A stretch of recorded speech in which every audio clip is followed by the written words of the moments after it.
వేదిక మీద ఉన్న పెద్దలకి మరియు ఇక్కడికి వచ్చేసిన మా మిత్రులందరికీ కూడా, మహిళా శక్తికి, పిల్లలకి, ప్రెస్కి, మీడియాకి అందరికీ కూడా పేరు పేరున నమస్కరిస్తున్నాను. ఈరోజు హిందూ సమ్మేళనంకి రావడం చాలా ఆనందంగా ఉంది. ఇంకా మీ అందరినీ చూస్తుంటే చెప్పేది ఒకటే, అదేంటంటే చరిత్రాత్మకమైన నా ఊహల మేడకు ఈరోజు హిందూ సమ్మేళనంకి రావడం ఒక మణిదీపం లాంటిది. అభినవ దేవత భారత్ మాత నా ప్రాణము, మీ అందని ఆశలకు ఆమె ప్రతిరూపం అని నేను భావిస్తున్నాను. మరి అదేవిధంగా మన దేశం మనల్ని ఎదగడానికి అవకాశం ఇస్తుంది, ప్రతిభను నిరూపించుకోవడానికి అవకాశం ఇస్తుంది, మరియు ఆస్తి అంతస్తులు కావాలనుకున్న వారికి ఇది ఒక వేదిక ద్వారం లాంటిది. కావున మీరందరూ కూడా ఎల్లప్పుడూ ఈ హిందూ సమ్మేళనాన్ని ఎల్లప్పుడూ మర్చిపోవద్దు అనేసి నేను మీ అందరితో కోరుకుంటున్నాను. మరి సముద్రంలో చెలరేగే అలలు ఎన్నో, కానీ సముద్ర తీరానికి చేరేవే కొన్ని. అదే విధంగా జీవితంలో పరిచయం ఎందరో, కానీ జీవితాంతం తోడు ఉండే మన హిందూ మిత్రుల స్నేహం ఒకటే అనేసి నేను బల్లగుద్ది చెప్పగలను. కావున ఈరోజు మనకు ఈ వాతావరణాన్ని కలిగించిన హిందూ సమ్మేళనం వారికి మరియు ఆర్గనైజర్స్ కి నేను అభినందనలు తెలుపుతున్నాను. ఒక్కసారి గట్టిగా చప్పట్లు కొట్టాలి, ఇంత బాగా ఆర్గనైజ్ చేస్తున్నారు ఇక్కడ ఈ ఈవెంట్ ని. మరి హిందూ సమ్మేళనం యొక్క ముఖ్య ఉద్దేశం సంస్కారాలు, ఐక్యత, సమయానికి సంభాషణ, కుటుంబ ఏకత్వం మరియు భారతీయ జీవన విలువలను పాటించడం. దీని గురించి అర్థం చేసుకోవడానికి, ఈ పంచ పరివర్తన్ అర్థం చేసుకోవడానికి మనం హిందూ సమ్మేళనం చేసుకుంటున్నాము. సో అదే నేను ఈరోజు మీ అందరితో డిస్కస్ చేయడం జరుగుతుంది. సో నేను చెప్పేది ఏంటంటే, మొదటిది, బయట వారి దగ్గర మంచితనం పొందడం తప్పు కాదు, కానీ ఇంట్లో వారిని విలువ ఇవ్వకుండా చూడడం తప్పు. ఎందుకంటే కష్టకాలంలో మనకు ఆర్థిక సమస్యలు, సామాజిక సమస్యలు మరియు ఆరోగ్య సమస్యలు వచ్చినప్పుడు మనకు బలమైన ఆధారంగా మన కుటుంబం వాళ్ళే ఉంటారు. కావున మన కుటుంబానికి మొదటి ప్రాధాన్యత ఇవ్వాలి అనేసి నేను కోరుకుంటున్నాను. ఎందుకంటే మీరు చూడండి, డబ్బు సంపాదించడం ఎవరికైనా సాధ్యం, కానీ కుటుంబాన్ని సంపాదించుకోవడం అదృష్టవంతులకే సాధ్యము. మరి మనం చూస్తే ఒత్తిడి లేని జీవితం లేదు, కష్టం లేని విజయం లేదు, నష్టం లేని వ్యాపారం లేదు, ఇష్టం లేని ప్రయాణం లేదు, సమస్యలు లేని ఏ మనిషి లేడు. వీటన్నిటిని జయిస్తేనే జీవితం అని అంటారు, కానీ వీటన్నిటికీ కూడా మార్గదర్శనం చూపించేది కుటుంబ పాలన. కావున మనందరం కూడా కుటుంబ విలువలను కాపాడుకోవాలి అనేసి నేను మీ అందరితో కోరుకుంటున్నాను. అందరు కూడా ఇది ఒకవేళ యాక్సెప్ట్ చేస్తే గట్టిగా చప్పట్లు కొట్టాలి. మీ దగ్గర నుంచి కూడా నాకు రెస్పాన్స్ కావాలి. ఇంకా అదే విధంగా చాలా మంది అడుగుతారు, ఇందాక మీరు ఏవీలో కూడా చూసారు, అంటే ఇంత చిన్న వయస్సులో నేను ఎడ్యుకేషనే కానీ, స్పోర్ట్సే కానీ, మ్యూజికే కానీ ఇదంతా ఎలా చేశాను అనేసి మీ అందరికీ ఒక ప్రశ్న ఉంటుంది. సో నేను మా అమ్మ బడిగా భావించాను. మా అమ్మ నేర్పించింది ఒకటే, ఇష్టం లేని చదువు కష్టం, చదువు లేని బ్రతుకు నష్టం. అందుకే మా అమ్మ పలుకులను నా రెక్కలుగా మార్చుకున్నాను. అందుకే పాకిస్తాన్ మరియు ఇరాన్ లాంటి దేశంలో మన తిరంగాని రెపరెపలాడించాను అనేసి నేను చెప్పగలను. మరి నా చాలా స్పీచెస్లో అయినా కానీ చాలాసార్లు కూడా నేను చెప్పాను, అదేంటంటే నా పిహెచ్డిలో నేను చేసిన topic role of micro finance in women empowerment అన్నమాట. సో ఉమెన్ ఎంపవర్మెంట్ అనేది ఇంటి నుంచే స్టార్ట్ అవుతుంది. కాబట్టి నా యొక్క పర్సనల్ వినయం మీరు చూడొచ్చు, అదేంటంటే పరాయి వాళ్ళు కొట్టే చెంపదెబ్బైనా మర్చిపోగలం, కానీ అనుకునే వాళ్ళు మనసు మీద కొట్టే దెబ్బ జీవితకాలం మర్చిపోలేము. అయితే నేను పుట్టినప్పుడు చాలా మంది మా అమ్మ నాన్న చెప్పారు, ఆడపిల్ల పుట్టింది, మీరు బంగారం కొనడం స్టార్ట్ చేయండి అనేసి. సో అప్పుడు మా అమ్మ నాన్న ఇద్దరు కూడా, మేము బంగారం అయితే కొనము, మా పాపని బంగారంలా తయారు చేస్తాము అనేసి వాళ్ళు నిర్ణయించారు. ఇది నిజమైంది ఎప్పుడైతే నేను ఇన్ని బంగారు పథకాలు గెలిచాను, ఇంకా యావత్ భారతదేశంలో ఒక గోల్డెన్ గర్ల్ గా పేరు తెచ్చుకున్నాను. సో నేను చెప్పేది ఏంటంటే, మన భారతదేశంలో ఆడపిల్లలు పుట్టినప్పుడు అది ఒక వరం లాంటిది. ఆ ఇంటికి ఆడపిల్ల ముత్యాల రెమ్మ కావచ్చు, మురిపాల కొమ్మ కావచ్చు, పున్నది బొమ్మ కావచ్చు, పుత్తడి గుమ్మ కావచ్చు, కానీ ఇంటికే గుండెకాయ లాంటిది. సిరి సిరి నవ్వులతో తనదైన శైలితో ఆడుతూ పాడుతూ నవ్వుతూ జింక పిల్ల పాదాలకు జంకు పెట్టే విధంగా ఇంటిని కలకలలాడిస్తూ ఇంటికి ఒక వరం లాంటిది అనేసి నేను చెప్పగలను. మరి నేను కూడా మీలాగే ఒక మామూలు కుటుంబానికి చెందిన అమ్మాయిని, కానీ మా అమ్మ స్ఫూర్తితో నాన్న ఆశీస్సులతో ఇదంతా అచీవ్ చేయడం జరిగింది.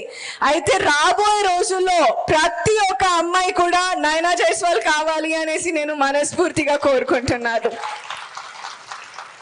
మరి మా నాన్న చెప్తూ ఉంటారనమాట, ఇక్కడ చాలా మంది ఆడపిల్లలు ఉన్నారు, ఇందాక పర్ఫామ్ కూడా చేశారు. సో మా నాన్న చెప్తూ ఉంటారు, ఆడపిల్లలు అంటే మా ఇంట్లో తులసి మొక్క, కడుపులో పుట్టిన మరో అమ్మ, మరియు ఆడపిల్లలు అంటే కల్మషం లేని ప్రేమకు చిరునామా. సో అందుకే చెప్తాను, అమావాస్య చీకటిలో నిన్ను చందమామని వెతికి పట్టుకోగలమేమో, కానీ ఆడబిడ్డ ప్రేమలో మచ్చని మాత్రం వెతికి పట్టుకోలేము. మహిళా శక్తి ఇంకా ఆడపిల్లలు ఇది యాక్సెప్ట్ చేస్తే ఒకసారి గట్టిగా చెప్పట్లు, గట్టిగా. మరి మనందరము ఇంకో విషయం తెలుసుకోవాల్సింది ఏంటంటే, మనం చూస్తే ఆ వ్యక్తిత్వం లేని వారి మాట, మానవత్వం లేని వారి ప్రేమ, మరియు స్థిరత్వం లేని వారి సలహాలను నమ్మితే జీవితంలో మిగిలేది విషాదమే. కానీ మన హిందూ సమ్మేళనం మంచి వ్యక్తిత్వం, మంచి మానవత్వం మరియు మంచి సలహాలకు ఒక వేదిక ద్వారం లాంటిది. అయితే మనము హిందూ సమ్మేళనం ద్వారా పర్యావరణ రక్షణ కొరకు మనము పిలుపు ఇస్తున్నాము. అయితే మనందరం కలిసి మనస వాచ కర్మ అనే సిద్ధాంతానికి నిలువెత్తున నిదర్శనంగా మారాలి అనేసి నేను మీ అందరితో కోరుకుంటున్నాను. ఎందుకంటే పర్యావరణ రక్షణ అనేది చిన్న పని కాదు, అది ఒక తపస్సు లాంటిది. ఎండిన ఆకును అంటే ఎండిన నేలను పచ్చతనంగా మార్చాలి, మరియు భూమాత వడిని అందంగా అలంకరించాలి అనేసి నేను మీ అందరితో కోరుకుంటున్నాను. So we should protect our environment అనేసి నా యొక్క విజ్ఞప్తి. మరియు మనం చూస్తే నిద్ర చాలా విచిత్రమైనది. అది వస్తే అన్ని మర్చిపోయేలా చేస్తుంది, రాకుంటే అన్ని గుర్తొచ్చేలా చేస్తుంది. సో భవిష్యత్తులో మనం హాయిగా పడుకోవాలంటే మన పర్యావరణాన్ని మనము రక్షించుకోవాలి అనేసి నేను కోరుకుంటున్నాను. అయితే ఈరోజు మనందరం కలిసి ఒక సంకల్పం చేద్దాం, పచ్చని ప్రపంచాన్ని నిర్మిద్దాం. మరియు భూమాత సేవే నిజమైన సేవ, పచ్చతనమే జీవితానికి అందం అని నేను బల్లగుద్ది చెప్పగలను. చూడండి, మీరు అందరు కూడా, నేను చెప్పాను ఆల్రెడీ, అదేంటంటే మీరు చప్పట్లు కొట్టడం లేదు. సో దానికి గురించి చెప్తాను. Claps are fat free, sugar free, tax కూడా లేదు చప్పట్లు కొట్టడానికి, జిఎస్టీ కూడా లేదు, and also it is very good for your health. So always be clapping and smile. అయితే చాలా మంది అంటారనమాట, అంటే ఇందాక చెప్పాను అది ఇంత చిన్న వయసులో హౌ డిడ్ ఐ అచీవ్ అనేసి. సో మా అమ్మ నాన్న పదే పదే చెప్తుంటారు, మన జీవితంలో మనం ఎంత ఎదిగినా అంత ఒదిగి ఉండాలనేసి వాళ్ళు నాకు ఎక్స్ప్లెయిన్ చేస్తారు. సో నేను మీ అందరికీ స్పెషల్లీ యువ శక్తితో నేను చెప్పేది, మరి మీ అందరితో కోరుకునేది ఏంటంటే, వెలుగు లేని వెన్నెల ఎలా, దేవుడు లేని కోవెల ఎలా, ప్రాణం లేని జీవం ఎలా, యువ శక్తి మరియు స్త్రీ శక్తి లేని సమాజం ఎలా అని నేను పదే పదే ప్రశ్నలు ఇస్తున్నాను. అయితే మా నాన్న నన్ను కఠోర శ్రమ, ముందు చూపు, ఖచ్చితత్వం మరియు ధైర్యం ఉంటేనే అతి భయంకరమైన ఒంటరి ప్రయాణం సరదాగా సాగుతుంది మరియు అద్భుతాలు సృష్టించవచ్చు అనేసి మా నాన్న చెప్పారు. సో మీ అందరితో నేను చెప్పేది ఒకటే, మీరు ఎన్నడూ విద్య నేర్పిన గురువుని మర్చిపోవద్దు, ధనం వచ్చాక స్నేహం మర్చిపోవద్దు, భార్య వచ్చాక కన్నవారిని మర్చిపోవద్దు, గౌరవం వచ్చాక గతాన్ని మర్చిపోవద్దు. కానీ అన్నిటికంటే ముఖ్యం, అవసరం తీరాక సహాయపడిన నేస్తాన్ని మర్చిపోవద్దు. బికాస్ ఈ రోజులలో ఇట్ ఈస్ వెరీ కామన్. అదేంటంటే అవసరానికి వేడుకుంటారు, అవసరానికి వాడుకుంటారు, అవసరం తీరాక ఆడుకుంటారు. ఎందుకంటే తింటున్నంతసేపు ఇస్తరాకు, తిన్నాక ఎంగిలాకు అంటారు. మీతో అవసరం ఉన్నంత వరకే మీ విలువ, దాని తర్వాత చేతులు ఎత్తేస్తారు. సో జీవితంలో ప్రతి అడుగు మీరు చాలా జాగ్రత్తగా వేయాలి అనేసి నేను కోరుకుంటున్నాను. మరి హిందూ సమ్మేళనం ద్వారా మనం తెలుసుకోవాల్సిన ఇంకో ముఖ్యమైన విషయం ఏమిటంటే, జీవితమే మనకు అన్ని నేర్పదు. కొన్నిసార్లు జీవితంలో ఎదురయ్యే మనుషులు, వాళ్ళ ప్రవర్తన నుంచి కూడా మనము నేర్చుకోవాలి. అయితే ప్రస్తుతం రోజులలో మనం నేర్చుకోవాల్సిన విషయం ఏమిటంటే, మనము దేశీయ ఉత్పత్తులను ఉపయోగించాలి, లేకపోతే మళ్ళీ ఇతర దేశాలపై ఆధారపడాల్సి వస్తుంది. మన దేశపు వనరులతో అభివృద్ధి జెండాను ఎగరేయాలి, ఆత్మనిర్భర్ దీపాన్ని వెలిగించి ముందుకు సాగాలి. లోకల్ను వోకల్ చేయడం మన నినాదంగా మారాలి. అదే నిజమైన దేశభక్తి మరియు దేశానికి నిజమైన గౌరవం అనేసి నేను చెప్పగలను. అయితే మనందరము మన దేశంలో తయారు అయిన వస్తువులను మనము వాడడం అది మన బాధ్యత. అయితే మనందరం కలిసి ఆత్మనిర్భర్ భారత కళను మరింత నిజం చేయాలి అనేసి నేను మీ అందరితో కోరుకుంటున్నాను. ఇంకా అదే విధంగా మీరందరూ తెలుసుకోవాల్సిన విషయం ఏమిటంటే, గొంతు పెంచడం కాదు, మాట విలువ పెంచుకోవడం ముఖ్యం. ఎందుకంటే వాన చినుకులు పంటలు పండిస్తాయి, కానీ ఉరుములు కాదు. అందుకే ప్రతిసారి ఆలోచించి మాట్లాడడం మంచిది. ఇంకా మన హిందూ ధర్మం నుంచి కూడా మనం నేర్చుకోవాల్సింది ఏంటంటే, కోపంతో మాట్లాడితే గుణాన్ని కోల్పోతారు, అధికంగా మాట్లాడితే ప్రశాంతతను కోల్పోతారు, అనవసరంగా మాట్లాడితే అర్థాన్ని కోల్పోతారు, ప్రేమతో అహంకారంగా మాట్లాడితే ప్రేమని కోల్పోతారు, మరియు అబద్ధాలు మాట్లాడితే పేరును కోల్పోతారు. కానీ ఆలోచించి మాట్లాడితే ప్రత్యేకతతో జీవిస్తారు. అయితే ప్రతిసారి ఏది మాట్లాడినా ఏది చేసినా చాలా జాగ్రత్తగా మనము ముందడుగు వేయాలి. మరి అదేవిధంగా సముద్రంలో ఎన్ని నీళ్లున్నా బిందెటు మంచి నీళ్ళకే విలువ ఎక్కువ. అదేవిధంగా మన దగ్గర ఎంత సంపాదన ఉన్నా మనలో మంచితనానికి విలువ చాలా చాలా ఎక్కువగా ఉంటుంది. ఎందుకంటే లక్షలు సంపాదించాలంటే 1,00,000 మార్గాలు ఉన్నాయి, మంచి లక్షణాలు సంపాదించుకోవాలంటే మంచితనం ఒకటే మార్గం అని నేను చెప్పగలను. మనము మన మైథాలజీలో చూస్తే కూడా రాముడు రాయిని ఆడదిగా మార్చాడు, అదే విధంగా శివుడు గంగని తలపై మోసినాడు. సో వారి స్ఫూర్తితో మన జీవితానికి బంగారు జీవితం చేసుకోవాలంటే దానికి మనమే శిల్పి. మనం తలుచుకుంటే అన్నీ సాధ్యమే. మరి మనము కష్టపడకుండా కేవలం అదృష్టం మీదే ఆధారం పడితే 100 జన్మలెత్తిన మన విజయాన్ని సాధించలేము. అయితే మనము కష్టపడి కాకుండా ఇష్టపడి చేసే పనులు దేశానికి ఉపయోగపడతాయి అనేసి నేను చెప్పగలను. మరియు మీరు ఆత్మవిశ్వాసంతో ముందడుగేస్తే ఏదైనా సాధించగలము అనే నినాదానికి మీరందరూ యువశక్తి పునాది వేయాలి అనేసి నేను కోరుకుంటున్నాను. మరి అదే విధంగా one more important thing I would like to share with you all. అదేంటంటే, మన సమాజంలో హక్కుల కన్నా ముందు కర్తవ్యాలను పాటించడం మన ప్రధాన బాధ్యత. అది మన ట్యాక్స్ పే చేయడమే కానీ, విద్యను ప్రోత్సహించడమే కానీ, ఓటు వేయడమే కానీ, ఇవన్నీ కూడా మన బాధ్యతలు. అదేవిధంగా పరిశుభ్రతను పాటించడం, పర్యావరణాన్ని రక్షించడం మరియు చట్టాలను పాటిస్తూ ఇతరులకు సహాయం చేయడం మరియు ఒక బాధ్యత గల పౌరుడిగా ఉండడం, ఇవే మన మూల సూత్రాలు. మరియు ఇవి మనకు మన పూర్వీకుల ద్వారా మనకు వచ్చిన సంపద. సో దాన్ని మనము ముందుకు తీసుకువెళ్ళాలి అనేసి నేను మీ అందరితో కోరుకుంటున్నాను.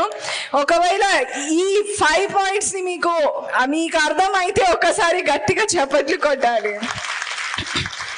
మరియు అదే విధంగా సోదర భావాన్ని కూడా మనము ప్రోత్సహించాలి అనేసి నేను కోరుకుంటున్నాను. మనందరికీ తెలిసింది అదేంటంటే, కాలం మనది కానప్పుడు ఎంగిలి ఇస్తరాకు కూడా ఎగిరి ఎగిరి పడుతుంది. సో అటువంటి సమయంలో మౌనంగా ఉండడమే మంచిది. సో ఇది చెప్పడానికి కారణం ఏమిటంటే, ఒకవేళ మనము మన కర్తవ్యాలను సరిగ్గా పాటించకపోతే రాబోయే రోజుల్లో పరిస్థితులు చాలా దారుణంగా మారే ప్రమాదం ఉంది. అందుకే చెప్తాను, అక్షరాలు చదవాలంటే భాష రావాలేమో, కానీ అంతరంగాన్ని చదవాలంటే ఆత్మీయత కావాలి. సో అటువంటి ఆత్మబలం ఉన్న మీరు మీ కర్తవ్యాలను ముందుగా పాటిస్తారు అని భావిస్తూ, ఆ సహనం మీకుంటే సకలం మీదే, వినయం మీకుంటే విజయం మీదే అని నేను భావిస్తున్నాను. మరియు మీరందరూ కూడా ఒక్కళ్ళ కోసం మీ వ్యక్తిత్వాన్ని మార్చుకోకండి. ఎందుకంటే సింహం కూడా తన స్వభావాన్ని వదిలేసి పిల్లిగా మారితే కుక్కలు కూడా వెంటపడి కరుస్తాయి. తస్మా జాగ్రత్త అనేసి నేను మీ అందరితో చెప్పగలను. మరి మీరు చూడొచ్చు, ఇంకో మన హిందూ ధర్మంలోనే కానీ మనం చూస్తే ఏంటంటే, రాముడంతటి వారు రావణ్ణి నచ్చలేదు, మరియు కృష్ణుడు కంసుడిని మెచ్చలేదు. అయితే జీవితంలో అందరికి నచ్చేటట్లు, అందరికి మెచ్చేటట్లు జీవించాలంటే అది కాని పని. కావున మీరు మీ తల్లిదండ్రులు, గురువులు మరియు పెద్దలు చెప్పే మాటల్లో నడుస్తూ ఉంటే యావత ప్రపంచంలో మిమ్మల్ని నచ్చుకుంటారు మరియు మెచ్చుకుంటారు అనేసి నేను చెప్పగలను.